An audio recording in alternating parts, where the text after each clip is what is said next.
আমি ওর মা।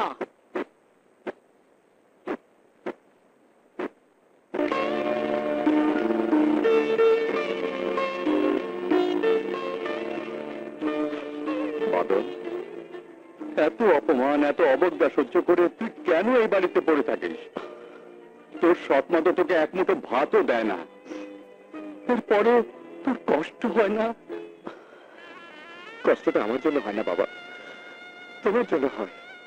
তুমি অর্ধেক খেয়ে আমাকে খাওয়াও, তাই আমি যতদিন একটা চাকরি না পাবো, তোমাকে একদিনের জন্য হলো পেট ভরে ভাত না খাওয়াতে পারবো, ততদিন আমি এই বাড়ি ছেড়ে তোমাকে ছেড়ে যাবো না বাবা, যাবো না।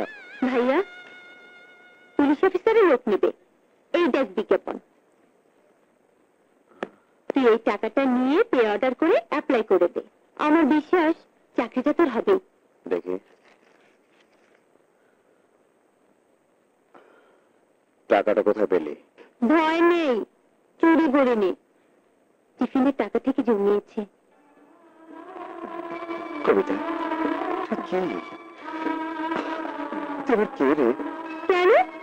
তুই ছোট বোন, তোর আদরের ছোট্ট বোন। ভালোই লাগছে, দুঃখের সংসারে একটু সুখের দোলা। তোমার স্বার্থে তোদেরকে একজন মাস্তান থেকে অনেক টাকা খরচ করে ইন্সপেক্টর বানিয়েছ। ওর ছাত্র জীবন থেকে শুরু করে ইন্সপেক্টর হওয়ার আগ পর্যন্ত তুমি ওর সমস্ত মাস্তানের ফাইল চাপা দিয়ে তোদের গায়ে পুলিশের পোশাক পরিয়ে দিয়েছ। শুধু তাই নয়, আমার স্বার্থে আমি দবিরকে আমার 2 নম্বরের ব্যবসার পার্টনার পর্যন্ত করে নিয়েছি। গুলশানের একটা বিশাল বাড়ি দবিরকে লিখে দিয়েছি, কারণ একটাই, সাগরে অনেক মাছ থাকে, সেসব মাছ জাল দিয়ে ধরা যায়, কিন্তু তিমি মাছ জাল দিয়ে ধরা যায় না। অথচ ওই তিমি মাছের ধাক্কাতে বড় বড় জাহাজ সাগরে ডুবে যায়। তাই আমার জন্য দবির হলো একটা তিমি মাছ। তোমার জন্য তোমার কথার যুক্তি আছে, কিন্তু তোমার সাথে আমার হাত মেলানোর আগে আমার একটা কথা আছে। দবিরকে আমার কাছে পূর্বের ব্যবহারের জন্য মাপ চাইতে হবে। আমি আজ পর্যন্ত দবিরের ওই ব্যবহারের কথা বলতে পারিনি, ও আমাকে এটা ধরিয়ে দিয়েছে।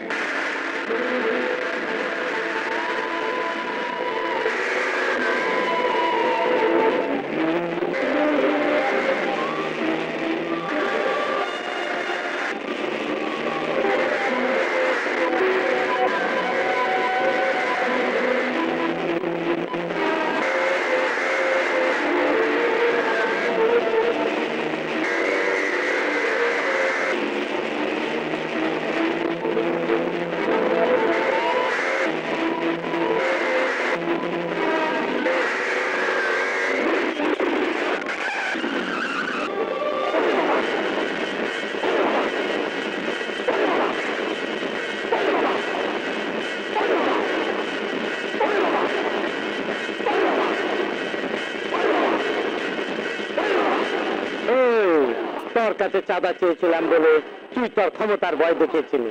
তুই আমার চেলাকে বলেছিলি পুলিশ দিয়ে আমাকে সন্ত্রাসী সাজে আমার পায়ে ডান্ডা বেরি করে দিবি, কিন্তু এখন তো তুই সেই সুযোগ পাবি না। আমি শুধু তোর পায়ে একটা গুলি করব, শুধু একটা গুলি। তুই সারা জীবন পঙ্গু হইয়া আমার কথা মনে রাখিস। তাই বলছি, তুমি যদি আমার কাছে ক্ষমা না চায়, তাহলে তোমার সাথে আমি হাত মেলাবো না। তুমি যেমন দবিরের শরীরে তোমার ক্ষমতার টাকার জোরে আইনের পোশাক পরিয়ে দিয়েছ, তুমি আমি আমার ক্ষমতার টাকার জোরে দবিরের শরীর থেকে ওই আইনের পোশাকটা খুলে নেব।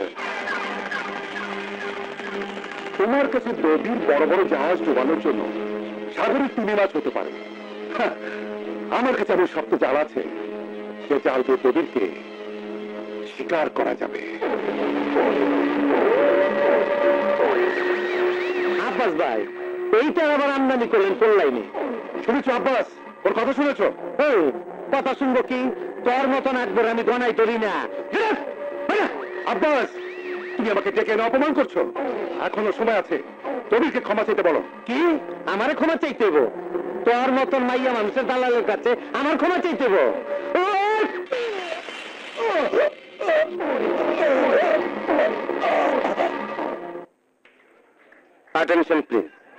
সুপারিশের চিঠি যাদের কাছে আছে তারা ফাইলগুলো দিয়ে ওখানে গিয়ে বসো। হ্যাঁ দাও। না স্যার।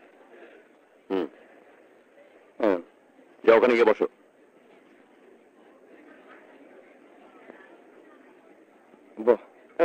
সালাম আছেন।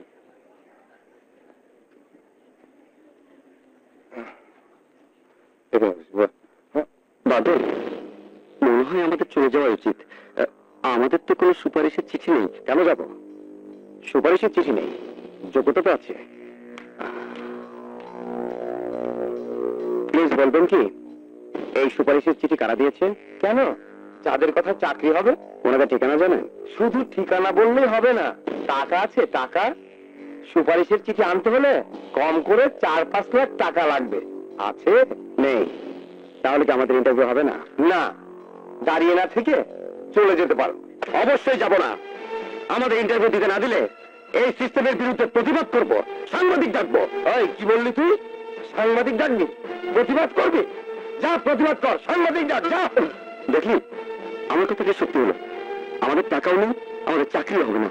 চল বাদল, দাও।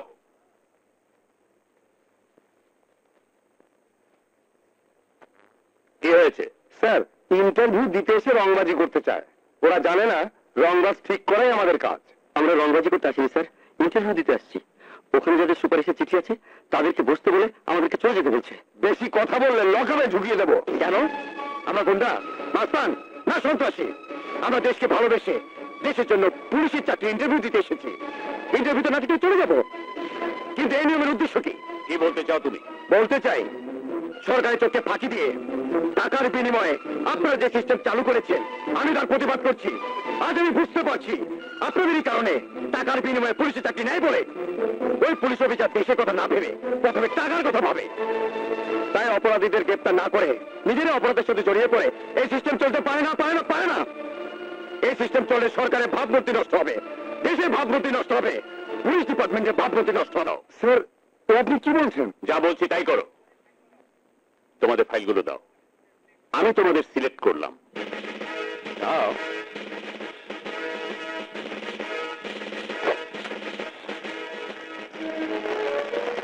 নাও, চা নাও। Thank you sir. আপনি চা করে আনলেন? ভাবিনি। ছিল, খুন হয়েছে। খুন হয়েছে বলেন কি?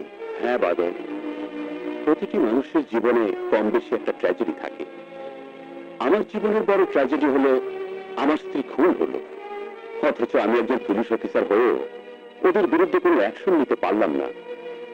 আমার স্ত্রী কেন খুন হলো, কারা খুন করলো সব জেনেও কেন আমি খুনিদের শাস্তি দিতে পারলাম না, এই কথাগুলো বলার জন্যই তোমাকে আমার বাড়িতে ডেকে এনেছি। শুনবে? শুনবে সেই কাহিনী?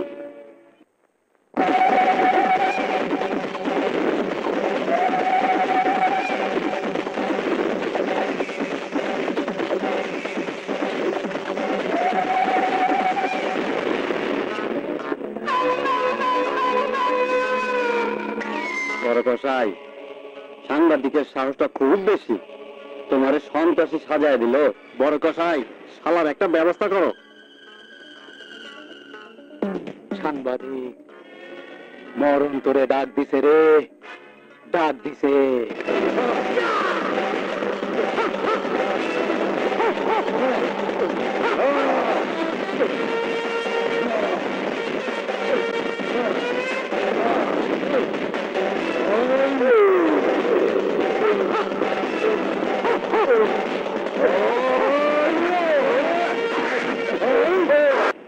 সাংবাদিক, তুই আমার সন্ত্রাসী বইলা পত্রিকাতে রিপোর্ট করছ। তোর রিপোর্টটা কেলে পরে কেলে ডাক, তোর পত্রিকার সাংবাদিকদের ডাক, তোর লাশের ছবি তুলবো। ডাক, ডাক।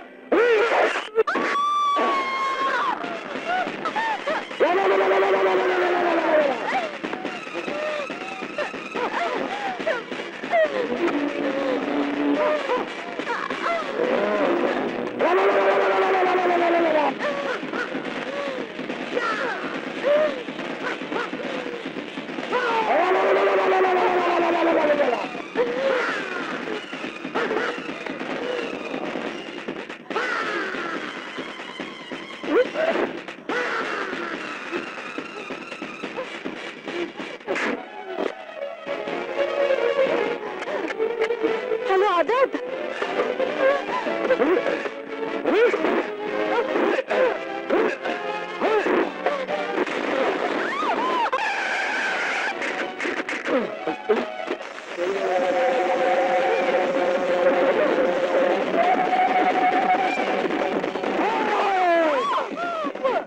কেন তুই মরণের আগে চিক্কর দিলি?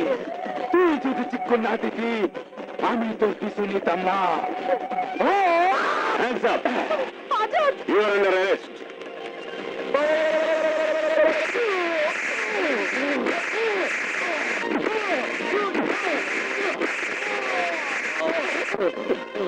নাম বড় কসাই, পশু জবাই করতে করতে মানুষ খুন করা শিখেছিস?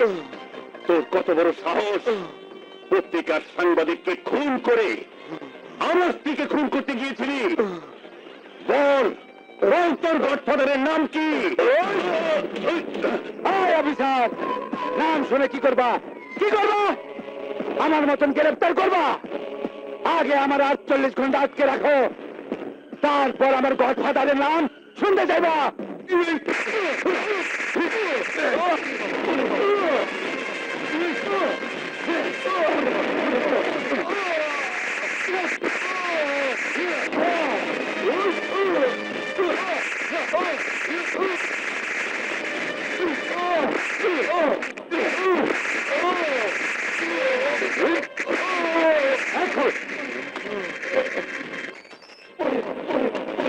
তোমার কাছে আমার আইন শিখতে হবে? মাঝে মধ্যে ভুলে গেলে তো নতুন করে শিখতে হয় স্যার, তাই বলছি। গ্রেফতার করার ক্ষমতা আপনার আছে, কিন্তু টর্চার করার অধিকার আপনার নেই। তুমি জানো এই বড় কসাই একজন পত্রিকা সাংবাদিককে খুন করেছে? আপনি নিজে দেখেছেন? দেখেননি?